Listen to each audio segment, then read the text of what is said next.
വന്നൊരു എഴുതിട്ടുള്ളല്ലോ. വല്ലാത്തൊരു കഷ്ടം. ഇനിയിപ്പോൾ നേരാക്കാൻ നിൽക്കണ്ടേ.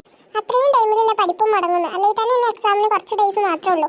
അപ്പത്തിന് അങ്ങനത്തെ ഓരോരോ പുലിവാലി. എന്തായാലും നേരാക്കാം. അല്ല അപ്പോൾ നേരാക്കാൻ എന്നിട്ട് പറ്റൂലല്ലോ. നാശം. വീട്ടിൽ നിന്ന് തന്നെ കുട്ടികൾ അപ്പി പോയി മടുത്തു. ഇനിയിപ്പോൾ ഇവിടെ വന്നിട്ട് അപ്പി വരില്ല പണി. ഒന്നും പറഞ്ഞിട്ട് കാര്യമില്ലല്ലോ. അതിപ്പോൾ ആനെന്നുള്ളല്ലോ വൃത്തിയാക്കാൻ ഇവിടെ. ആവോ അങ്ങനെ ഒരു വിധം കഴിഞ്ഞു. ക്ഷീണിച്ച്. അയ്യോ ഒരു കാര്യം പറഞ്ഞല്ലോ. പാറൂസിന്റെ അമ്മക്ക് വിളിക്കാന്ന് പറഞ്ഞല്ലേന്നു. ഒരു ടോയ്ലറ്റിൽ വെറുതെ നിൽക്കായിരിക്കും. വിളിക്കട്ടെ. ഹലോ, പാറുവിന്റെ അമ്മല്ലേ? അതെ, എന്താ ടീച്ചർ? പാറുവിന്റെ മേലെ അപ്പ ആയിട്ടുണ്ട്. അപ്പൊ അവളെ ഡ്രസ്സ് വാഷ് ചെയ്യാൻ വേണ്ടിയിട്ട് ടോയ്ലറ്റിൽ പോയിട്ടുണ്ട്. അപ്പൊ നിങ്ങൾക്ക് അവളുടെ ഡ്രസ്സ് ഒന്ന് ഇവിടെ നേരാൻ പറ്റുമോ? എന്താ ഞാൻ കേൾക്കുന്നത്? അവൾ അപ്പിട്ട ക്ലാസ് അല്ല, ഡസ്കിന്റെ ചോട്ടിൽ എന്തോ ഒരു അപ്പിണ്ടായിരുന്നു. അത് അവളുടെ പാൻറ്റിലും ചെരുപ്പിലൊക്കെ ആയിട്ടുണ്ടായിരുന്നു. അപ്പൊ ഞാൻ അവളെ കേൾക്കാൻ ടോയ്ലറ്റിൽ കൊട്ടിട്ടുണ്ട്. അപ്പൊ നിങ്ങൾ ഡ്രസ്സ് കൊണ്ടുവോ? അയ്യോ, ഇത് എന്ത് ചെയ്യും ടീച്ചർ? അതൊക്കെ ശരിയാക്കിക്കോളൂ. നിങ്ങളൊരു ഡ്രസ്സ് കൊടുത്താൽ മതി. നിങ്ങൾക്ക് ഇടായിരുന്നു.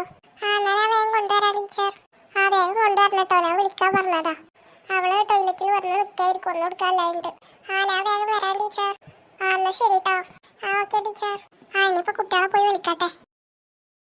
അപ്പൊ ഇനി ക്ലാസ് എടുക്കാൻ തുടങ്ങിയല്ലേ?